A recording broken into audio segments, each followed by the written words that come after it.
Janji Allah Ta'ala dalam Al-Quran untuk orang yang beristighfar ada 6. Surat Nuh ayat 10 hingga 11. Faqultu astaghfiru rabbakum, perbanyaklah beristighfar kepada Allah. Innahu kana ghaffara, diampunkan Allah dosa. Yursilis samaa'a 'alaikum midrara, diturunkan hujan.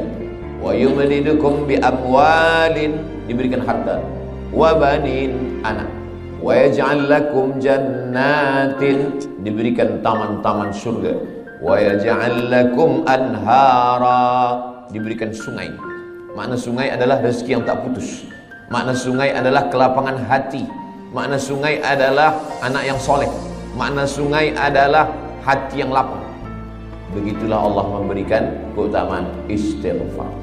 Maka setiap ingat dosa, setiap merasa kita lebih suci, setiap merasa kita lebih mulia, setiap merasa ada hasad dengki, setiap merasa, maka kita katakan astaghfirullahaladzim alladzi la ilaha illa huwal hayyul qayyum wa atubu ilaih. Hadiahkan untuk almarhumah ibu, almarhum ayah, kita dapat, orang tua pun dapat. Assalamualaikum warahmatullahi wabarakatuh. Bapak, ibu, abang, kakak, adik, sahabat jamaah dimanapun berada, ma'akalta fa'afnaita, makanan yang dimakan berubah menjadi kolesterol, diabetes, jantung, gula, dan lain sebagainya.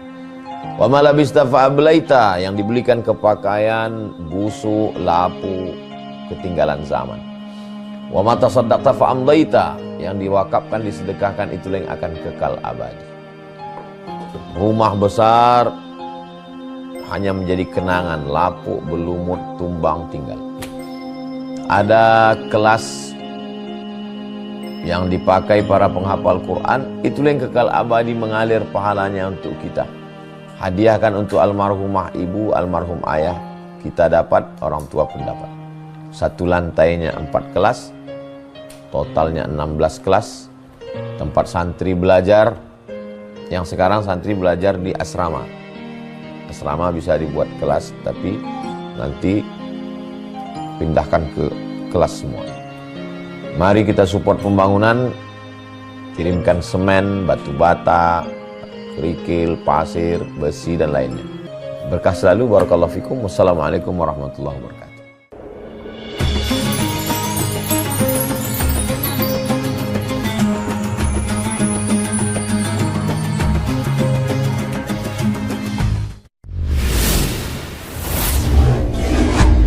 Siap mulai berhenti, amal jariah terus mengalir walau sudah mati.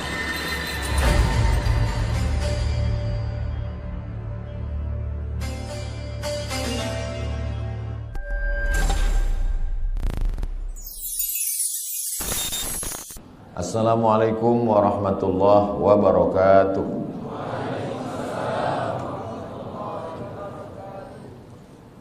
Alhamdulillah wassalatu wassalamu ala rasulillah sayyidina wa maulana Muhammad ibni Abdillah wa ala alihi wa sahbihi wa man da'a bi da'watihi wa istanna bi sunnatihi ila yaumi liqa'i rabbih wa ba'd. Hadirin hadirat, muslimin muslimat, semua jamaah yang berhadir ini insyaallah dimuliakan Allah Subhanahu wa taala. Amin ya rabbal alamin. Saya ucapkan tahniah tahun baru hijrah 1447. Semoga kita semua istiqamah iman dan Islam. Amin ya rabbal alamin. Tajuk kita pada kajian duha ini, hijrah menuju ridha Allah Subhanahu wa taala. Yang pertama kita bahaskan dulu makna hijrah. Hijrah itu maknanya meninggalkan kota Makkah menuju kota Al-Madinah Al-Munawwarah, hijrah. Tapi kalau hari ini orang mengatakan marilah kita hijrah, kita nak pindah ke mana? Maka kata Nabi SAW, la hijrata ba'dal fath. Selepas Makkah itu diselamatkan, Fathu Makkah, dibebaskan daripada penyembahan berhala Lata, Uzza, Manat, Hubal, Jibti, Taghut, Naham, la hijrata ba'dal fath. Selepas Fathu Makkah tahun ke-8 maka tak ada lagi hijrah. Jadi kalau ada orang hari ini, marilah kita hijrah. Ya, pagi ini saya hijrah dari Kuala Besut ke Macang. Malam tadi tazkirah di Kuala Besut. Meninggalkan Kuala Besut, sekarang saya di Macang. Hijrah, meninggalkan. Lalu siapa sebenarnya yang hijrah itu? Kata Nabi SAW, al-muhajir, orang yang hijrah adalah man hajara ma nahallahu anhu, orang yang meninggalkan semua yang dilarang Allah Subhanahu wa taala. Itulah orang yang hijrah. Jadi walaupun dia tiap-tiap tahun meninggalkan tahun 1446 tinggal. Sekarang 1447. 1447 tahun hadapan kita akan tinggalkan. 1448. Sebetulnya dia belum hijrah. Sebab apa? Belum meninggalkan yang dilarang Allah Subhanahu wa taala. Apa lagi yang dilarang Allah? Kita sudah meninggalkan khamar, kita tak ada minum khamar. Kita meninggalkan, zina, kita tak ada berzina. Kita meninggalkan judi, kita tak ada berjudi. Hasanatul abrar, sayyiatul muqarrabin. Menurut orang biasa-biasa sahaja itu baik. Tapi menurut orang yang amat sangat dekat dengan Allah, itu perbuatan yang tak baik. Menurut orang yang biasa, baik. Tapi menurut orang yang sudah amat dekat dengan Allah, itu sesuatu yang tak baik. Apa maksudnya? Banyak perbuatan yang kita sangka tak dosa, tapi sebenarnya dia adalah dosa. Ambil contoh. Inni la astaghfiru ila rabbi wa atubu ilaih. Kata Nabi SAW, saya beristighfar minta ampun kepada Allah mi'ata marrah, 100 kali sehari semalam. Padahal Nabi maksum, Nabi tak ada dosa, Nabi suci, Nabi bersih. Kenapa Nabi beristighfar? Hadis ini muskil, problem. Maka dibahaskan oleh para ulama. Kenapa Nabi beristighfar 100 kali sehari semalam? Padahal dia tak ada dosa, tak ada silap, tak ada salah. Rupanya dosa Nabi bukan minum khamar, na'udzubillah, bukan syirik, na'udzubillah. Dia merasa kalau dia lupa sesaat sahaja, dia sudah anggap itu sebagai dosa kepada Allah Subhanahu wa taala. Jadi makna hijrah adalah meninggalkan sesuatu walaupun nampaknya kecil, tapi dia membuat kita jauh daripada Allah Subhanahu wa taala. Saya sudah hijrah, Ustaz Abdul Samad. Saya tak ada buat dosa lagi. Ketika kita mengatakan kita tak berdosa, sebenarnya kita sedang berdosa. Dosa kita apa? Dosa merasa diri kita suci. Orang yang pernah berbuat dosa, selepas itu dia bertaubat, lebih baik daripada orang yang merasa beramal lalu melihat orang lain adalah penghuni neraka. Maka kita ini adalah orang yang pernah berbuat salah, pernah silap, pernah khilaf, pernah melanggar sunnah Rasulullah sallallahu alaihi wasallam. Selepas itu kita bertaubat kepada Allah Subhanahu wa taala. Maka kalau kita tengok dalam sembahyang, dari mula takbiratul ihram sampai kepada salam, dari mula kita angkat tangan Allahu Akbar sampai kepada salam, tidak ada di dalam sembahyang itu doa jauhkan aku dari riba, jauhkan saya dari zina, jauhkan saya dari khamar. Tak ada. Cubalah tengok bacaan solat itu. Tapi dia mengajarkan kita untuk merenung amal yang kecil-kecil. Manakala kita angkat tangan Allahu Akbar, apa maknanya? Orang yang merasa diri dia besar, saya yang paling besar, saya yang paling mulia, saya yang paling hebat, saya yang paling utama, maka pada saat itu dia sudah berdosa. Maka dia katakan, yang besar hanya engkau saja ya Allah. Allahu Akbar kabira. Selepas itu, walhamdulillahi katsira. Puji. Banyak manusia ini gila sebab puji.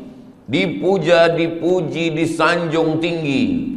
Maka saat itu kita katakan, yang memiliki segala pujian hanya Allah. Walhamdulillahi katsira. Apa dosa kita lagi?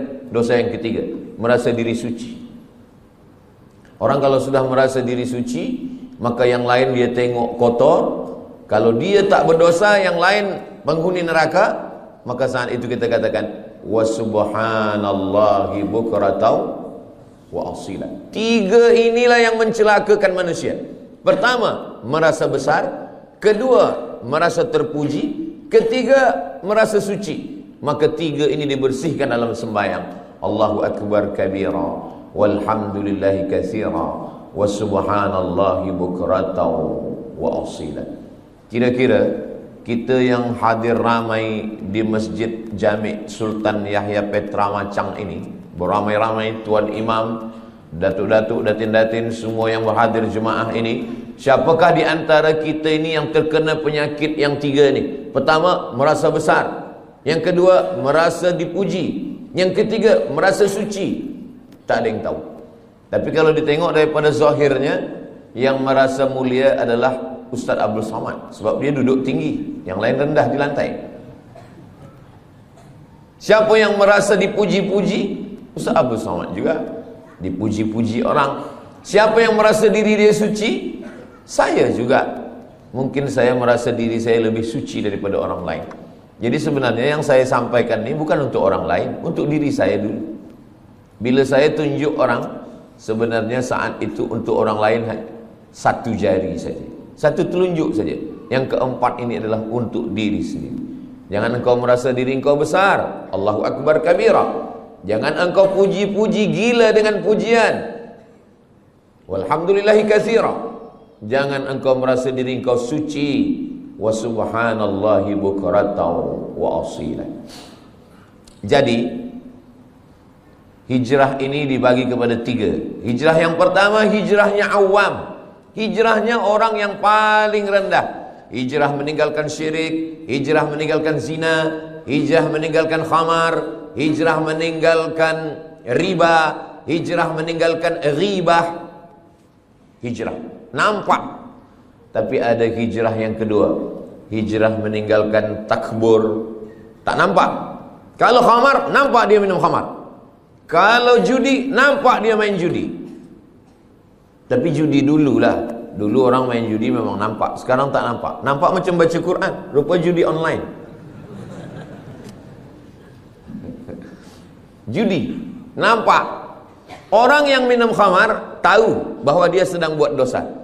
Orang yang berzina tahu bahwa dia sedang buat dosa. Orang yang sedang berjudi tahu bahwa dia sedang buat dosa. Ini hijrah yang rendah sekali. Tapi ada hijrah yang lebih tinggi lagi. Orang yang merasa diri dia sudah beramal, orang yang merasa diri dia paling banyak sedekah, orang yang merasa diri dia paling banyak zikir. Saya yang paling banyak sembahyang sunat, saya yang paling banyak pergi ke Makkah setahun 2 kali, saya yang paling banyak. Makanya ada kitab Talbis Iblis.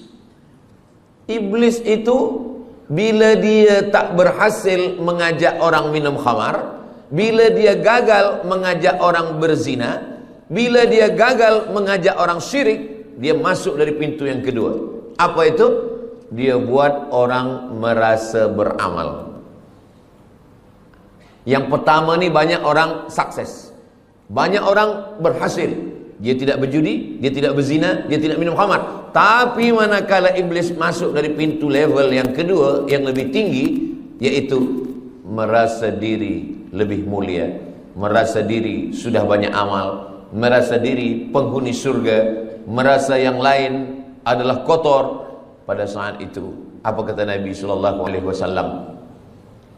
Man kana fi qalbihi, siapa yang dalam hatinya mithqala habbatin min khardalin min kibrin, siapa yang dalam hatinya ada sombong, angkuh sebesar biji sawi, la yadkhulul jannah, tak masuk surga. Man kana fi qalbihi, siapa yang dalam hatinya mithqala habbatin min khardalin min kibrin, ada sombong, merasa diri lebih saja. Iblis masuk ke dalam neraka bukan kerana digoda syaitan. Tidak ada satu pun ayat, tak ada satu pun hadis yang mengatakan bahwa iblis masuk ke neraka kerana digoda syaitan. Tak ada. Sebab apa? Sebab syaitan Dialah induk setan. Macam mana setan nak goda dia? Iblis tidak pernah menyembah Lata, Uzza, patung, kayu, batu, hantu, tak ada. Iblis tidak menyembah apapun. Dia menyembah Allah. Lalu kenapa dia keluar daripada surga? Allah Ta'ala bertanya. Allah bertanya bukan Allah tak tahu. Allah Maha tahu. Tapi Allah nak bagi tahu bagi sesiapa sahaja yang tak tahu. Malaka anta takabbara fiha. Kenapa engkau merasa diri engkau besar? Engkau merasa diri engkau mulia, wahai iblis. Apa kata iblis? Khalaqtani min nar. Engkau ciptakan aku daripada api. Wa khalaqtahu min tin. Adam engkau ciptakan daripada tanah. Ana khairum minhu. Saya lebih mulia daripada dia. Iblis dikeluarkan daripada surga bukan kerana minum khamar, bukan kerana berzina, bukan kerana menyembah berhala, bukan kerana perbuatan yang zahir, tetapi kerana perbuatan yang batin. Jadi hijrah kita adalah meninggalkan yang zahir. Selepas itu level yang kedua adalah meninggalkan yang batin. Hasad, dengki, busuk hati, merasa mulia, merasa lebih hebat, merasa banyak amal. Tapi ada yang lebih tinggi lagi, lalai mengingat Allah Subhanahu wa ta'ala. Wala takum minal ghafilin. Jangan jadi orang lalai. Itu maka bila kita, semua gerak kita ini mesti cepat balik kepada Allah. Kenapa dalam Islam ni banyak betul doa. Nak makan, Allahumma barik lana fima razaqtana wa qina azabannar. Selepas makan, alhamdulillahilladzi at'amana wa saqana. Nak tidur, bismika Allahumma ahya wa amut. Jangan dibaca sekarang, boleh tertidur. Jaga daripada tidur. Alhamdulillahilladzi ahyana ba'da ma amatana wa ilaihin nusyur. Menengok muka di cermin, innalillahi wa inna ilaihi raji'un. Allahumma kama hassanta khalqi fahassin khuluqi. Kenapa banyak betul dalam Islam ni doa-doa? Naik kereta, subhanalladzi sakhkhara lana hadza wa ma kunna lahu muqrinin wa inna ila rabbina lamunqalibun. Bismillahir majriha wa mursaha inna rabbil ghafurur rahim. Kalau orang faham, sebenarnya setiap gerak kita mesti ingat kepada Allah Subhanahu wa ta'ala. Inilah hijrah level yang ketiga. Jadi kalau yang pertama mungkin kita dah tinggalkan semua yang haram-haram. Alhamdulillah Ustaz Somad, saya tak ada guna narkotik lagi, saya tak ada minum khamar, tak ada. Kenapa? Sebab tak ada yang jemput saya. Kalau free saya ikut juga. Na'udzubillah. Betul-betul lillahi ta'ala. Level yang kedua, bersihkan hati. Dia tak nampak lagi dosa-dosa yang tak nampak lagi, tapi dia ada dalam hati. Maka kata Nabi, ala fil jasadi mudghah. Di dalam badan ini ada seketul, ada segumpal, ada sekepal. Idza salahat salahal jasadu kullu. Kalau dia bersih, yang lain ikut bersih. Wa idza fasadat, kalau dia rosak, yang lain ikut rosak. Saya semalam bertolak daripada Pekanbaru Riau menuju Kota Baru. Masuk airport, kita lalu di pintu detektor. Kalau ada bawa besi atau bawa pisau, bawa apa, dia berbunyi. Dia berbunyi. Tak boleh lalu. Ustaz, jangan masuk dulu. Alhamdulillah. Kalaulah ada pintu macam itu juga, orang Jepun buatkan pintu detektor, tapi dia bukan untuk besi. Detektor untuk penyakit takbur. Dipasang di pintu Masjid Jami' Sultan Yahya Petra Macang. Siapa yang masuk pintu ni berbunyi. Jamaah lalu berbunyi dia kecil. Tin. Tapi bila Ustaz Somad lalu, tin kata dia. Selepas itu Ustaz Somad pula yang bercakap kepada jamaah bagi tazkirah, marilah kita bersihkan hati kita. Semua jamaah tersenyum. Hati Ustaz lebih kotor daripada hati kan? Sebenarnya kita dimuliakan Allah bukan kerana kita mulia, tapi kerana Allah masih sayang, lalu dia menutupi isi hati kita. Cuba kalau Allah tak sayang, sekali kita sombong, Allah tumbuhkan satu tai lalat di muka kita. Mungkin muka kita ini dah hitam semua. Sekali kita merasa hasad, terus saja dinampakkan Allah secara zahir. Tapi Allah masih sayang dengan kita. Allah masih tutup aib kita. Allah masih sayang dengan kita. Allah tak nampakkan itu di hadapan manusia. Maka amalan yang paling elok adalah amalan istighfar. Astaghfirullahalazim alladzi la ilaha illa huwal hayyul qayyum wa atubu ilaih. Amalan yang lain boleh membuat orang sombong. Saya khatam Quran 1 hari 2 juzuk. Saya khatam Quran 1 bulan 10 kali. Boleh buat orang sombong. Saya profesor. Boleh buat orang sombong. Tapi amalan istighfar. Makanya ada orang kadang istighfar saja amalannya. Astagfirullahaladzim. Astagfirullah. Tapi jangan sebab tazkirah ini dibalik-balik. Saya tak ingin kaji kita ini dibalik. Selepas ini bila ada orang, maksud saya, bila selama ini memang hafaz Quran, teruslah murajaah, jangan berhenti. Jangan sebab tazkirah Ustaz Abdul Samad ni, nanti petang balik dari masjid Jami' ni ditanya, awak tak baca Quran? Nanti kalau baca Quran ni kita boleh sombong. Jadi kita istighfar sahaja. Bukan itu maksud saya. Kita tetap baca Quran, kita tetap hafaz Quran, kita tetap buat baik sedekah. Tapi bersihkan hati kita dengan memperbanyak istighfar. Istighfar pun betul-betul dari lubuk hati yang paling dalam. Itulah makna hijrah. Astaghfirullahalazim alladzi la ilaha illa huwal hayyul qayyum wa atubu ilaih. Sebab setengah orang ada dia nak ingin supaya banyak. Sebab kata Tok Guru, engkau istighfar 100 kali sehari. Sebab dia nak banyak, maka istighfar ni dia cakap bunyi banyak-banyak hingga bunyinya pun tak nampak lagi. Bila kita dengar dekat entah apa-apa kan, macam makan bubur kacang hijau panas. Kita tidak begitu. Kita sebab ingin banyak bukan berarti cepat. Maka kita tetap pelan. Astaghfirullahalazim alladzi la ilaha illa huwal hayyul qayyum wa atubu ilaih. Apa janji Nabi sallallahu alaihi wasallam untuk orang yang banyak istighfar? Man lazimal istighfar, siapa yang membanyakkan istighfar, siapa yang melazimkan istighfar, ja'alallahu lahu min kulli dhiqin makhraja. Segala kesempitannya Allah bagi makhraja, kelapangan. Wa min kulli hammin faraja. Segala kesusahannya dibagi Allah kebahagiaan. Wa razaqahu min haitsu la yahtasib. Diberi Allah rezeki dari jalan yang tidak disangka-sangka. Semoga kita termasuk orang yang beristighfar insyaallah. Itu janji Nabi. Janji Allah Ta'ala dalam Al-Quran untuk orang yang beristighfar ada 6. Surat Nuh ayat 10 hingga 11. Faqultu astaghfiru rabbakum. Perbanyaklah beristighfar kepada Allah.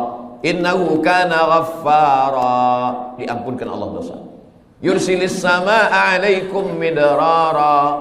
Diturunkan hujan.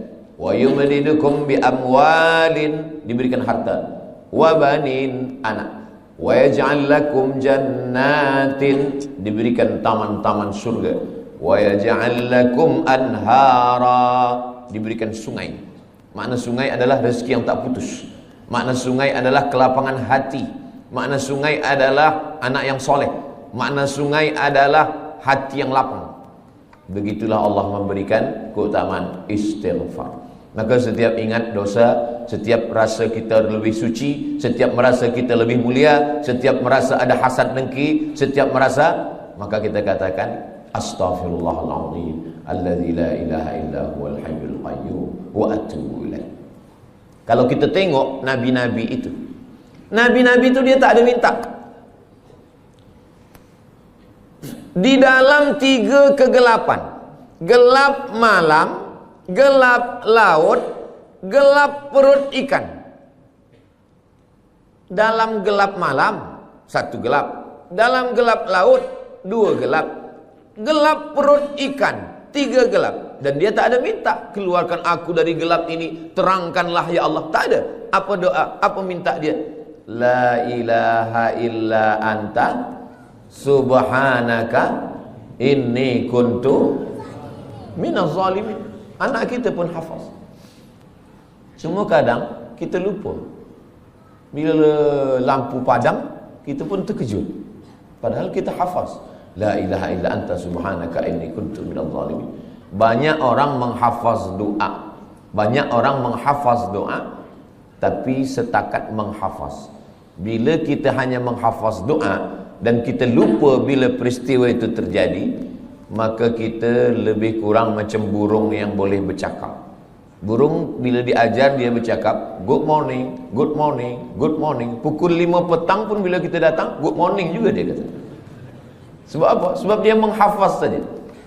Banyak orang menghafaz doa, tapi dia tidak berdoa. Banyak orang menghafaz zikir, tapi sebenarnya dia tidak berzikir. Maka makna zikir itu adalah mulut menyebut, hati mengingat, fikiran dengan penuh kesedaran.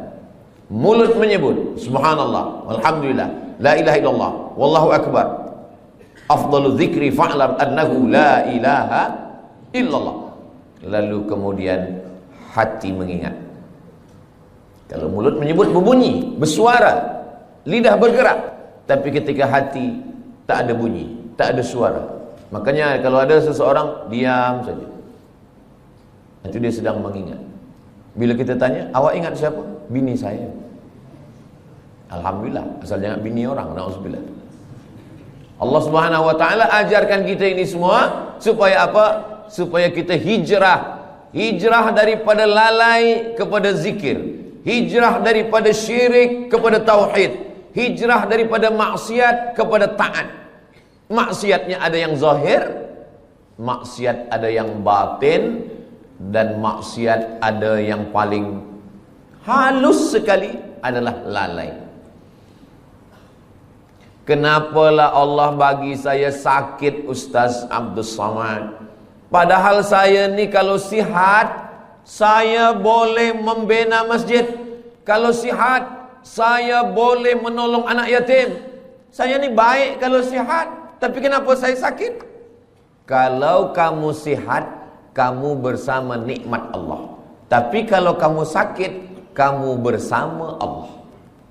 Orang kalau sedang sihat, dia bersama nikmat Allah. Tapi kalau sedang sakit, dia sedang bersama dengan Allah.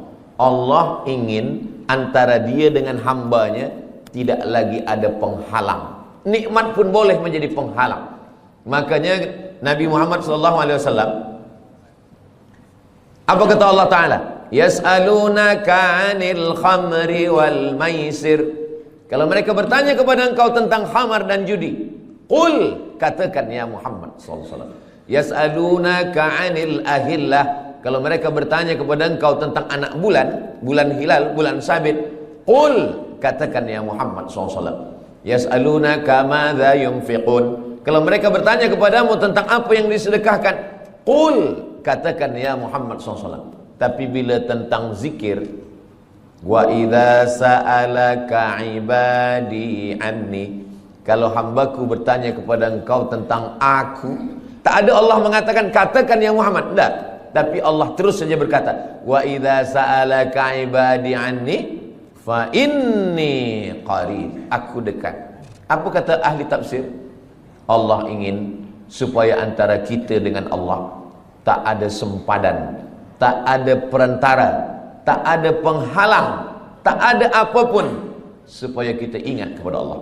Jadi kalau kita dah buat baik, kita dah hijrah, kita dah taubat, tapi kita tetap juga dibagi Allah sakit, sebenarnya Allah ingin supaya kita sujud lebih lama, supaya kita mulut lebih banyak berzikir, supaya kita berdoa tangannya mengangkat ke atas, supaya kita melelehkan air mata. Orang kalau hidupnya senang, kenyang, tenang, biasa doa biasa-biasa saja. Tapi kalau dia sedang susah, payah, maka doanya lebih khusyuk. Orang kalau hidupnya senang, tenang, kenyang, doa biasa saja.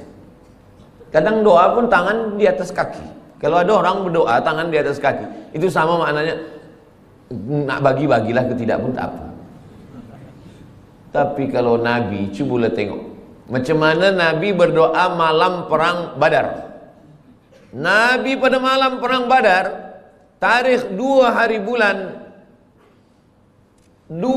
bulan Ramadan, pada saat itu Allah 17 Ramadan, Yaumal Furqan, Yaumal Taqal Jam'an, 17 Ramadan. Nabi SAW pada tahun kedua, kena 2 hijrah, Nabi SAW mengangkat kedua tangannya. Dan ketika itu Nabi meletakkan surbannya di bahunya. Datang angin kencang, jatuh. Biasa orang kalau surbannya jatuh, dia angkat surban dulu. Tapi Nabi tetap. Datang Sayyidina Abu Bakar Siddiq. Hasbuka ya Rasulullah, cukuplah itu ya Rasulullah. Nabi tetap juga berdoa kepada Allah Subhanahu wa ta'ala. Jadi hijrah ini betul-betul kita hijrah, bukan setakat pindah dari tahun 1446, tapi kita pindah kepada tahun 1447, meninggalkan semua yang dilarang Allah Subhanahu wa ta'ala. Hijrah. Tajuk kita kajian duha ni 2. Pertama hijrah, yang kedua menuju ridha Allah. Hijrah daripada maksiat kepada taat, hijrah daripada lalai kepada zikir, hijrah daripada bakhil menuju kepada sedekah.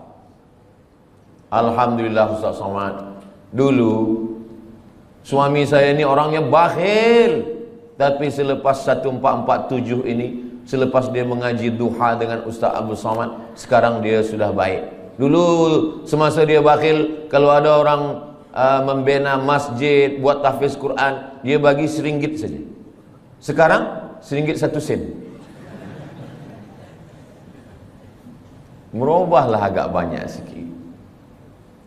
Nabi SAW mengatakan, yatsba'ul mayyita salasun, yang mengiringi mayat jenazah orang mati tak banyak.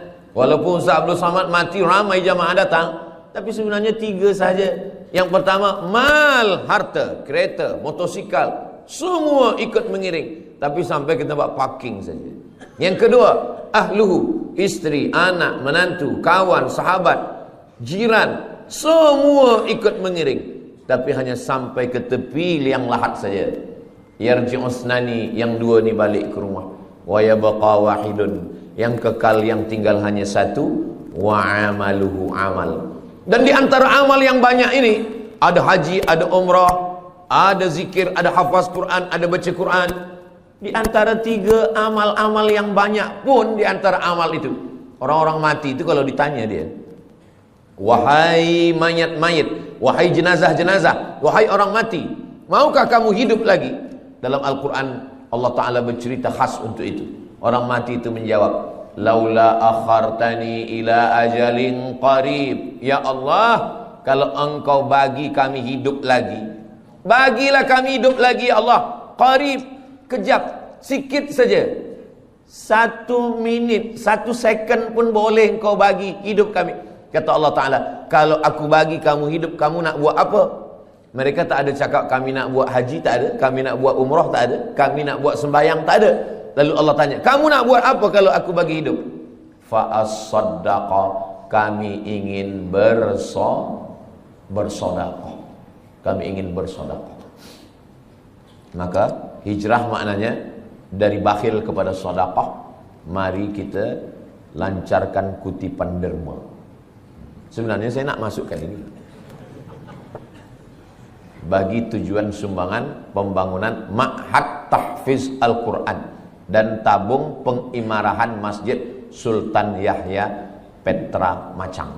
Jadi nanti bila dah tegak berdiri Ma'had Tahfiz Quran, anak-anak kita menghafaz, membaca Quran pagi, petang, siang, malam, zuhur, asar, maghrib, isyak, subuh, tahajud, witir, duha, mengalirlah pahalanya untuk kita semua hingga hari kiamat insyaAllah. Isikan ke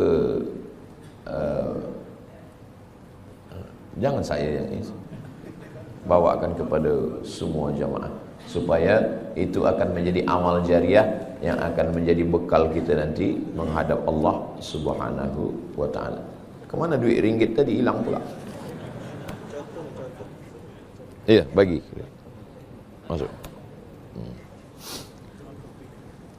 Duit yang banyak, lama hidup banyak dirasa, jauh berjalan banyak ditengok. Saya dah pergi ke mana-mana tempat, belum pernah. Saya dah pergi ke Sabah, saya pergi ke Sarawak, saya pergi ke Miri, saya pergi ke Terengganu, saya ke Selangor, saya ke Johor, Kuala Lumpur. Belum pernah saya tengok orang Malaysia meninggal membawa ringgit. Ma akalta fa'afnaita, yang dimakan busuk, wa ma labista fa ablaita, yang dipakai lapuk, wa ma tasaddaqta fa amdaita, yang disedekahkan untuk ma'had tahfiz Quran Masjid Jami' Sultan Yahya Petra Macang, inilah yang akan kekal abadi hingga hari kiamat nanti insyaallah. Amin ya rabbal alamin. Rumah besar yang kita tinggalkan bila kita mati, habis, diambil semua oleh ahli waris, anak kita, cucu kita, semua bertukar, sijil-sijil semua hilang. Kita pun akan menjadi sesuatu yang terlupakan, orang tak ingat lagi dengan kita. Tapi ma'had tahfiz ini insyaallah semua budak-budak akan belajar membaca Quran, berzikir, belajar sembahyang. Nanti dia pula akan mengajar anak dia, isteri dia, murid-murid dia. Itulah yang boleh menolong kita di hadapan Allah. Niatkan sedekah ini untuk almarhumah mak saya, almarhum ayah saya. Jadi boleh dapat dua-dua. Kita dapat, orang-orang tua kita pun dapat. Datang sahabat Nabi namanya Sa'ad, berjumpa kepada Nabi Muhammad sallallahu alaihi wasallam. Ya Rasulullah, ummi matat, mak saya sudah meninggal dunia. Afa atasaddaqu anha? Kalau saya bersedekah, sampaikah sedekah ini kepada almarhumah mak saya? Kata Nabi sallallahu alaihi wasallam, tasaddaq, bersedekahlah. Itu dalil bahwa sedekah ini sampai. Ayu sadaqatu afdal? Apa sedekah yang paling afdal? Kata Nabi, suqiya al-ma, memberi air minum. Kalau air minum saja sampai, apalagi kelas tahfiz. Kalau air minum saja sampai, apalagi gedung binaan yang tinggi, 2 aras, 3 aras, 4, budak-budak boleh belajar sembahyang. Maka insyaallah itu menjadi cahaya sesuai dengan doa kita, Allahumma ja'al quburahum raudatan min riyadil jinan, jadikan kuburnya salah satu daripada taman-taman surga insyaallah. Amin ya rabbal alamin. Kalau saya bacakan Al-Fatihah untuk almarhumah mak saya, ayah saya, maka automatically sampai. Tapi kalau saya nak bacakan Al-Fatihah untuk orang lain, saya mesti sebutkan ila ruhi fulan bin fulan, fulanah binti fulan. Itu maka bila malam tahlil kita baca ila arwahi fulan bin fulan wa fulanah binti fulan. Sebab apa? Sebab orang lain. Sebab sebenarnya tak ada hubungan nasab. Tapi sedekah, siapa dulu yang berwakaf tanah masjid ni, siapa yang membina masjid ni, saya tidak perlu menyebutkan untuk fulan bin fulan. Kenapa? Itulah beza sedekah dengan bacaan Al-Quran. Begitu juga dengan amal-amal yang sedekah ini. Semua orang yang bersedekah, membina masjid, tahfiz Quran, tanpa dia sebutkan namanya, maka kita semua yang ada di masjid ini, dari mulai tahiyatul masjid, solat duha, subuh tadi, zuhur, asar, maghrib, isya, sampai hari kiamat, mengalirlah pahala dia. Sebenarnya kalau kita pikir-pikir, kita ini lebih lama di atas tanah atau di dalam tanah? Imam Syafi'i lahirnya di Gaza. Gaza sekarang, Gaza. Mudah-mudahan Allah menolong saudara kita di Gaza. Imam Syafi'i lahir di Gaza tahun 150. Meninggalnya di Mesir, di Kahirah tahun 204. Lahir 150, meninggal 204. Jadi kalau begitu Imam Syafi'i di atas tanah ini berapa lama? 54 tahun sahaja. 54 tahun. Tak sampai umur Nabi 63 tahun. Imam Syafi'i lebih lama dia di atas tanah, hanya 54 tahun. Imam Syafi'i meninggal tahun 204. Hari ini sudah 1447. Maknanya Imam Syafi'i di dalam tanah, di alam barzah, sudah lebih 1200 tahun. Tapi Imam Syafi'i amal dia tak putus. Malaysia, Patani, Brunei Darussalam, Moro Filipina, Indonesia, Yaman, Mesir, Iraq, Jordan, semua bermazhab Syafi'i.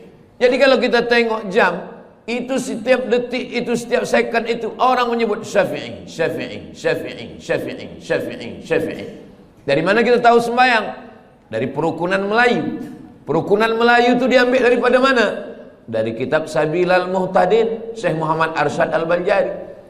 Sabilal Muhtadin diambil dari mana? Dari kitab-kitab fiqh mazhab Syafi'i. Kitab fiqh mazhab Syafi'i yang paling kecil, Matan Taqrib. Yang agak besar, Fathul Qarib. Yang lebih besar, I'anatul Talibin. Yang lebih besar, Kanzur Raghibin Mahalli. Yang lebih besar lagi, Al-Majmu' Syarah Muhazzab Imam Nawawi. Imam Nawawi itu siapa?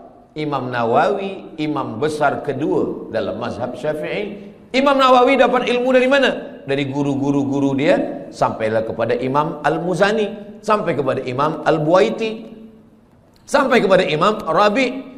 Lalu kemudian Imam Buaiti, Imam Muzani, Imam Rabi' ini dapat, Al-Muradi ini dapat ilmu dari mana? Mereka belajar kepada Imam Syafi'i. Tadi saya sarapan makan pagi di hotel. Selepas itu datang seorang, muka dia saya tengok macam Arab. Lalu dia tanya, ini orang yang ada di sini ni mazhabnya apa? Kata dia. Kata saya, ini negeri Melayu ni mazhabnya ala madhabil Imam Syafi'i. Mereka ni semuanya mazhab Syafi'i, kata saya. Oh, kata dia. Rupanya dia subuh tadi sembahyang di masjid, dia terkejut. Saya tanya, awak dari mana? Saya dari Perancis, dari Paris, kata dia. Oh, Paris ni mazhab apa agaknya? Negeri awak dari mana? Saya dari Aljazair, Maghribi, Aljazair, Tunisia, Libya, Mauritania, Andalusia. Itu mazhabnya mazhab Maliki. Patutlah dia terkejut. Mungkin dia tak tahu tentang mazhab Syafi'i. Macam mana beza Maliki dengan Syafi'i ini? Mazhab Maliki, tangan dia turun lepas ke bawah. Mazhab Syafi'i, dia letakkan tangan. Maliki lepas ke bawah. Mazhab Maliki tak ada baca bismillah, terus saja alhamdulillah. Allahu Akbar. Alhamdulillahi Rabbil Alamin. Oh, kalau begitu Makkah Madinah itu Maliki? Tak, itu Hambali. Hambali ada bismillah, tapi kecil aja.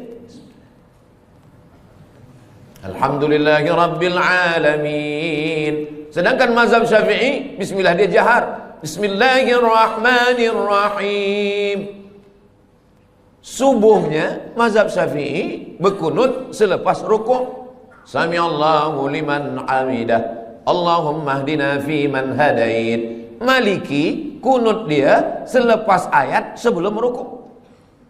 Qul huwallahu ahadunillahus samadu lam yalid wa lam yulad wa lam yakul lahu kufuwan ahad. Kunut dia tak berbunyi. Mazhab Syafi'i kunut dia setengah berbunyi, setengah sir. Mazhab Maliki kunut dia tak berbunyi semua. Mazhab Hambali tak berkunut. Kalau suami saya Ustaz Abdul Somad, dia tak berbunyi, tak berkunut dan tak sembahyang. Itu mazhab Abu Lahab lah.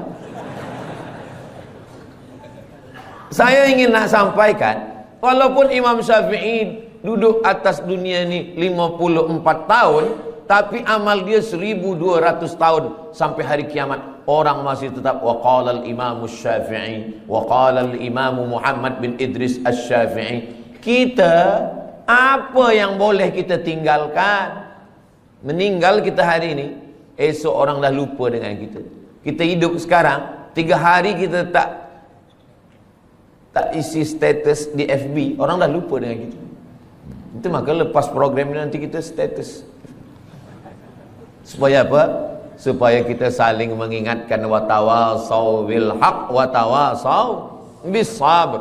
Saya cuma nak mengingatkan bahawa imam-imam yang mulia-mulia itu, mereka sudah meninggalkan amal. Kita, apa yang nak kita tinggalkan? Inilah yang kita nak tinggalkan. Ma'had Tahfiz Quran Masjid Jami' Sultan Yahya Petra Macang. Kalau nanti tegaklah binaan Tahfiz Quran ini, Ustaz Abdul Somad balik ke Pekanbaru Riau. Ustaz Abdul Somad bukan orang Kelantan. Ustaz Abdul Somad duduk kat Sumatera, bukan Semenanjung, tapi pahalanya tetap sampai. Mudah-mudahan Ustaz Abdul Somad dapat juga pahalanya, insyaAllah. Dari bunyi aminnya nampaknya kurang bersetuju. Amin ya rabbal alamin. Tajuk kita kajian duha ini 2. Yang pertama, hijrah. Yang kedua, menuju ridha Allah. Hijrah kita dah bahas, sekarang kita bahas tentang ridha Allah. Apa ridha ini?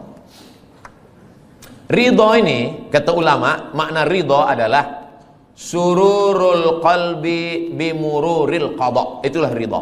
Sururul qalbi bimururil qada. Hati merasa senang ketika takdir Allah berlaku pada diri. Itulah dia ridha. Hati senang ketika takdir Allah berlaku pada diri. Saya sudah pikir-pikirkan. Sembayang insya-Allah kita boleh. Puasa insya-Allah kita tahan. Keluar duit pergi haji, tawaf, sa'i, wukuf di padang Arafah, mabit di Musdalifah, Mina, melontar jumrah, insya-Allah kita sanggup. Diri saya sendiri, yang paling berat dalam ajaran Islam ini adalah ridha. Ridha inilah yang paling berat. Maka saya jarang sekali membahaskan tentang ridha, sebab ridha ini berat. Tapi bila saya sampai ke Masjid Jami' ini, saya tanya Tuan Imam, apa tajuk kita? Hijrah menuju ridha Allah. Ini mesti saya sampaikan. Tak boleh tak disampaikan. Sururul qalbi bimururil qada.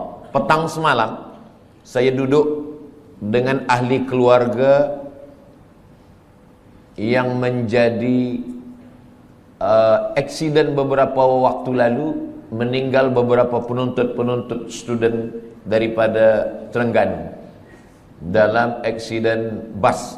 Lalu kemudian saya diminta untuk menyampaikan ayat-ayat Al-Quran untuk memberikan kesabaran, ketabahan.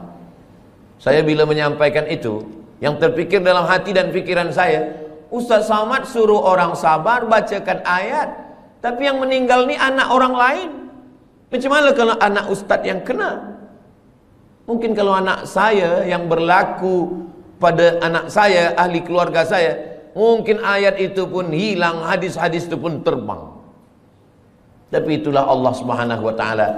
Maka dia suruh ketika orang lain yang kena musibah, kita yang memberikan kesabaran. Ketika ada dua orang perempuan, seorang perempuan ni anak dia meninggal, datanglah jiran dia mengatakan, sabar, engkau sayang pada anak engkau, Allah lebih sayang. Allah pinjamkan anak itu kepada engkau setahun, 2 tahun, lepas tu dia ambil. Sabar ya, sabar. Lalu jiran dia ni pun sabar. Rupanya tak lama selepas itu anak dia pula meninggal. Menangis dia lebih kuat lagi. Rupanya kita ni paling senang adalah menasihati orang lain. Tapi bila kita yang terkena, suatu ketika Nabi lalu dikubur. Masa Nabi dilalu dikubur tu, rupanya ada seorang perempuan sedang berziarah di kubur anaknya. Kata Nabi, sabar. Sabar ya, kata Nabi.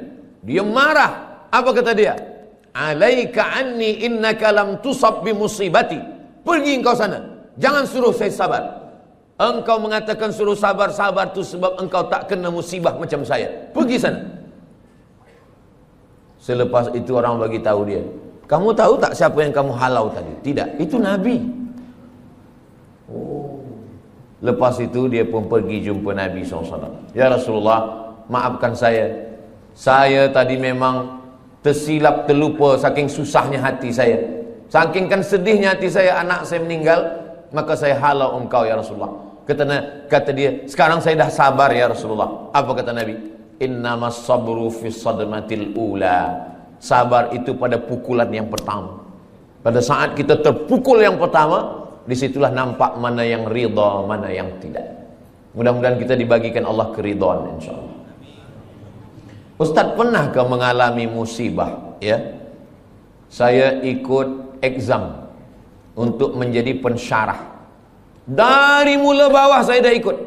Dia tanya mana sijil BA. Nih, sijil BA daripada Azhar. Mana sijil master? Nih, sijil master daripada Darul Hadis Al-Hasaniyah Maghribi. Berapa tulis dulu tesis? Nih, saya tulis Rijalul Muwatta' was Sahihain alladzina dha'afuhumun Nasa'i fi kitabid du'afa wal matrukin jam'an wa dirasatan. Nih, selepas itu semua dah okey, selepas itu temu bual. Dia tanya, awak baru balik dari Maghribi? Ya. Nak jadi pensyarah? Ya. Dah berapa lama mengajar? Belum ada sebab baru balik lagi. Tinggal berdua saja. Yang akan menjadi pensyarah ni seorang saja, dan kami berdua. Saya berharap, ya Allah, sayalah yang jadi pensyarah ni, ya Allah. Tolonglah ya Allah. Kalau saya jadi pensyarah ni, saya nak tolong mak saya nak senangkan dia, saya nak bawa dia ke Mekah, saya nak balas budi baik dia. Tolonglah ya Allah. Rupanya takdir berkata lain. Kawan saya kirim, masa tu belum ada WhatsApp lagi, kirim SMS. Abdul Somad, engkau tidak lolos menjadi pensyarah. Saya turun, rasa-rasa tanah tu lembut macam dodol. Rasa-rasa tanah tu macam berlumpur, lunak dipijak. Begitulah rupanya. Jadi saya pun menyampaikan sururul qalbi bimururil qadha, ini kata ulama, bukan kata saya. Kalau kata saya, memang berat menjalani ridha menerima takdir Allah SWT. Seorang pemuda datang, saya dah doakan lama supaya berjodoh menikah dengan dia dalam tahajud saya, ya Allah. Tiba-tiba saja datang jemputan, barakallahu lakuma wa baraka alaikuma wa jama'a bainakuma fi khair. Macam mana ni Ustaz Abdul Somad? Tentu saya nak kuatkan hati dia. Kuatkan hati kamu. Bunga bukan setangkai, kumbang bukan seekor. Patah tumbuh hilang berganti, hilang satu tumbuh seribu. Oh, dia boleh kuat. Saya kuat Ustaz. Tiba balik di rumah, meleleh air mata, hancur berkeping. Saya nasihatkan kepada pemuda-pemuda belia-belia, maka lapangkan hati, pandang jauh dunia. Dunia ini, jangan menjadi pemuda belia berkata, engkaulah perempuan satu-satunya. Itu bohong, dusta. Begitu banyak perempuan. Saya saja, saya yang udah tua macam ini, yang umur sudah 48 tahun, lahir 18 hari bulan Mei 1977, udah tua, kurus, hitam. Cubalah tengok di komen-komen Instagram, di YouTube tu, masih ada orang tulis, Ustaz Abdul Somad, jadikan saya yang kedua ya. Saya nak bagi tahu supaya dunia ni bukan sempit betul. Dunia ni sebenarnya lapang.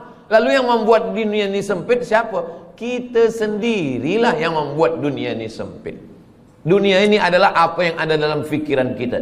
Makanya Nabi Musa dengan Nabi Muhammad SAW itu beza. Kalau Nabi Musa itu dia berdoa, Rabbi syrahli sadri, lapangkan dadaku, wa yassirli amri, mudahkan urusanku, wahlul 'uqdatan min lisani, lancarkan lisanku, yafqahu qauli, supaya orang faham apa yang aku sampaikan. Tapi Sayyidina Muhammad sallallahu alaihi wasallam, dia belum berdoa Allah dah bagi. Apa kata Allah? Alam nashrah laka sadrak, sudah aku lapangkan dadamu. Maka saya dua-dua ini saya pakai, Rabbi syrah li sadri wa yassir li amri wahlul 'uqdatam min lisani yafqahu qawli. Tapi yang untuk Nabi Muhammad pun saya baca juga, alam nashrah laka sadrak wa wada'na anka wizrak alladhi anqadha dhahrak wa rafa'na laka dhikrak. Dua kali Allah ulang, fa inna ma'al usri yusra. Sekali lagi, inna ma'al usri yusra. Kenapa diulang dua kali? Kata ahli tafsir, at-tikrar lit-taukid. At-tikrar, diulang-ulang itu lit-taukid, untuk menekankan makna. Esok kabar-kabarnya Ustaz Somad datang ke Masjid Jami' Sultan Yahya Petra Macang. Betul. Tapi dia ragu, dia tanya lagi, betul kah Ustaz Somad? Betul, betul, betul. Dia ragu, dia tanya 3 kali, betul kah Ustaz Somad esok datang? Wallahi, tallahi, billahi, dia datang. Rupanya betul-betul datang. Jadi pengulangan itu maka diulang Allah. Fabi ayyi ala'i rabbikuma tukadziban.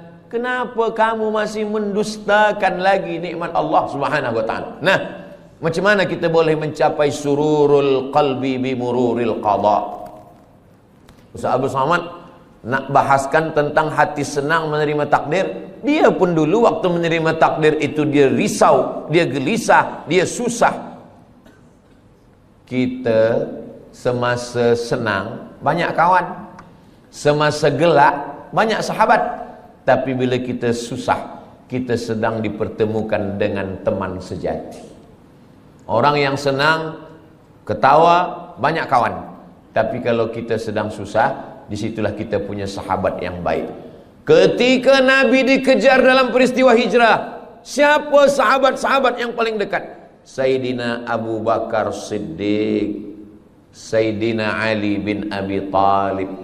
Maka kalau kita ingin ridha kepada takdir Allah, jangan bersendirian. Man syadda finnar, siapa yang sendiri-sendiri masuk neraka. Alaikum bil jamaah, maka hendaklah kita berjamaah. Masalul mukminin kamatsalil asjar. Orang beriman ini macam pokok kayu. Pokok kayu kalau dia sebatang, datang angin kencang patah. Tapi kalau pokok kayu ini ramai, pokok kayu yang ramai, datang angin dari sini, ditolong kayu yang ini. Datang angin dari sini, ditolong kayu sini. Maka kita bersama-sama berjamaah, jangan bersendirian. Sembahyang berjamaah. Ini kadang pemuda belia ni sekarang bila kita tanya, kenapa awak tak pernah datang ke masjid jami? Saya tengok tak pernah ke surau. Kenapa tak sembahyang berjamaah? Saya nak jaga hati saya supaya jangan riak. Ini kerja setan. Kata setan, awak jangan sembahyang ke masjid. Nanti bila sembahyang ke masjid, hati awak riak, dipuji orang, ditengok orang, diambil gambar orang. Jadi awak baik sembahyang di kamar, di bilik. Nanti bila dia sembahyang di bilik, apa kata setan? Kalau awak sembahyang, awak merasa sudah beribadah. Jadi yang paling elok jangan sembahyang. Alladzi yuwaswisu fi sudurin nas minal jinnati wan nas. Yang berbisik ni dua.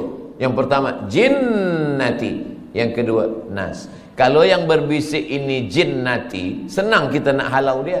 Allahu la ilaha illa huwal hayyul qayyum. Tapi kalau yang berbisik ini nas, kita halau dia dengan ayat kursi, dia hafaz Yasin. Maka berjamaah supaya kita senang menerima takdir Allah berjamaah. Bila kita lupa, bila kita silap, bila kita khilaf, bila kita selalai, ada orang lain yang ingatkan kita. Yang kedua, wasta'inu bis sabri. Sabri maknanya menahan. Sabri maknanya imsak. Sabri maknanya saum. Makanya bulan Ramadan itu disebut dengan fasum saumas sabri. Sabri menahan. Tahan tangan, jangan pukul-pukul pipi. Sebab dulu orang kafir musyrik jahiliyah bila ada keluarga dia mati dia potong. Rupanya sekarang ni saya tengok ada video, ada satu suku di Afrika ke di mana, bila ada keluarga yang mati, kita mesti sedih seperti mati. Maka bila ada keluarga yang mati, jari ni mesti dipotong. Iya kalau yang mati satu, kalau 10?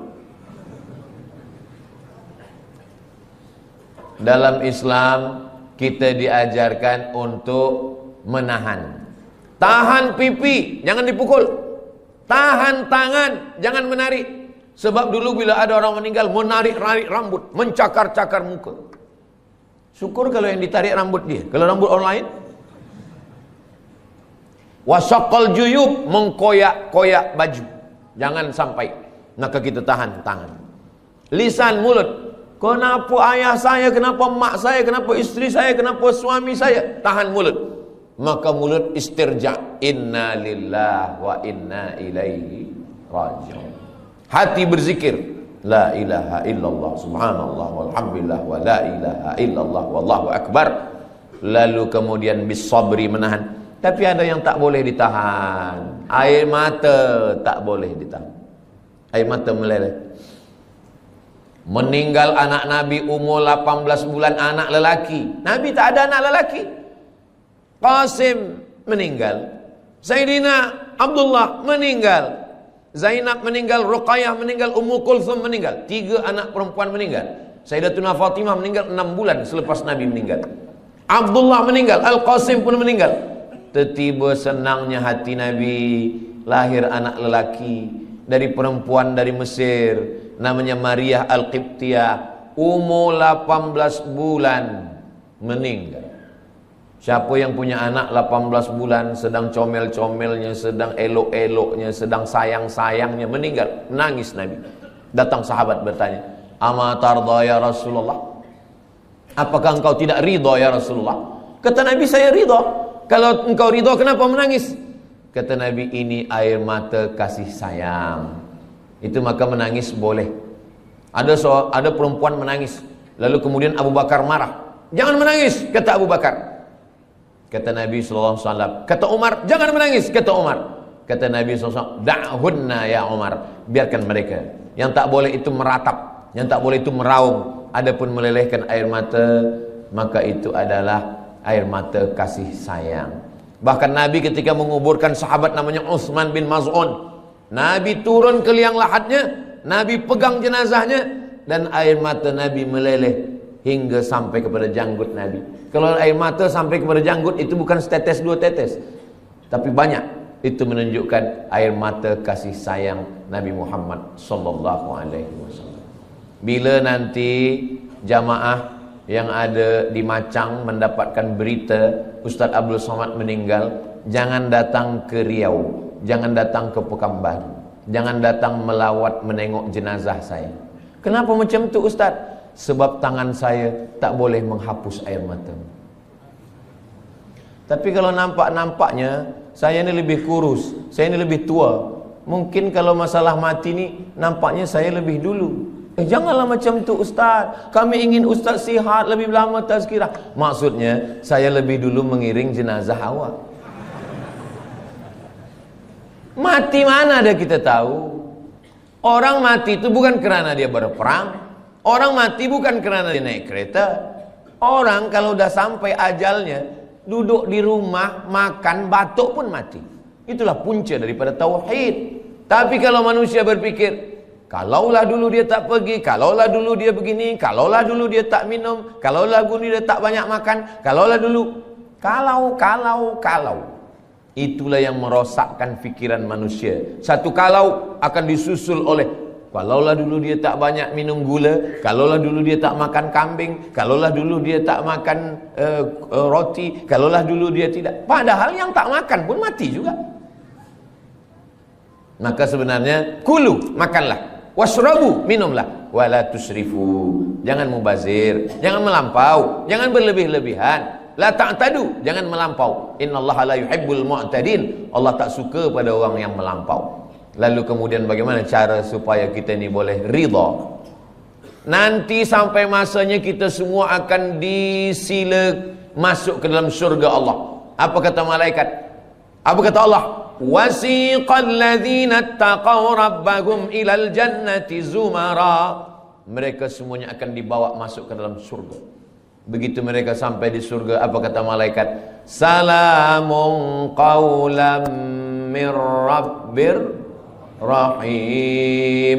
Apa kata malaikat? Salamun alaikum, selamat, tahniah, tibatum, kamu sudah berbuat baik. Fadkhuluha khalidin, masuklah kamu ke dalam surga khalidin, kekal selamanya, tak keluar lagi daripada surga. Mudah-mudahan kita semua masuk surga insyaAllah. Selepas kita masuk surga semua, Allah bertanya, madza turidun? Wahai orang yang sudah masuk surga, madza turidun? Kamu nak apa lagi? Apa yang kamu nak? Semua dah ada, semua sudah ada di surga. Tapi kemudian mereka berkata, kami nak satu ya Allah. Yang belum ada satu. Semua dah ada, makanan semua dah ada, tapi ada satu yang kami belum dapat. Apa dia? Ridhamu. Kata Allah, yang dapat ridhaku hanya orang yang ridha menerima takdir. Itulah kenapa kita selalu berdoa masa kita tawaf, subhanallah walhamdulillah wa la ilaha illallah wallahu akbar. Begitu kita sampai pada rukun yamani, menuju kepada Hajar Aswad, doa kita berubah, Rabbana atina fid dunya hasanah wa fil akhirati hasanah wa qina adzabannar. Selepas itu kita tambah, Allahumma inna nas'aluka ridhaka wal jannah. Jangan minta surga. Kenapa? Sebab semua umat Nabi Muhammad SAW masuk surga, tapi mintalah ridha. Masuk surga belum tentu dapat ridha, tapi kalau dapat ridha pasti dapat surga. Wala saufa yu'tika rabbuka fatarda. Mudah-mudahan yang menyampaikan, yang mendengar, semuanya mendapatkan ridha dan mendapatkan surga Allah Subhanahu wa taala. Itulah tajuk yang saya sampaikan pagi ini. Kajian duha kita adalah hijrah menuju ridha Allah Subhanahu wa taala. Tadi saya sampaikan pukul 9, sekarang sudah pukul 10, 60 minit. Itu biasa tazkirah Ustaz Abdul Somad. tak lebih, tak kurang.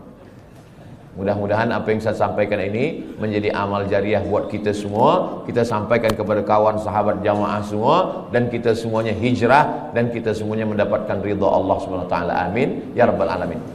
Banyak cakap saya, kata-kata yang tak berkenan di hati, menyinggung perasaan. Saya Al-Faqir Abdul Samad, hamba Allah yang dhaif. Mohon maaf atas segala silap, khilaf dan salah. Terima kasih segala perhatian. Saya tutup dengan pantun penutup. Menangkap puyuh di Bukit Selasih. Thank you dan terima kasih. Wassalamualaikum warahmatullahi wabarakatuh. Usia mulai berhenti, amal jariah terus mengalir walau sudah mati. Terima kasih telah mengunjungi channel Ayo Kita Ngaji. Semoga bermanfaat. Wassalamualaikum warahmatullahi wabarakatuh.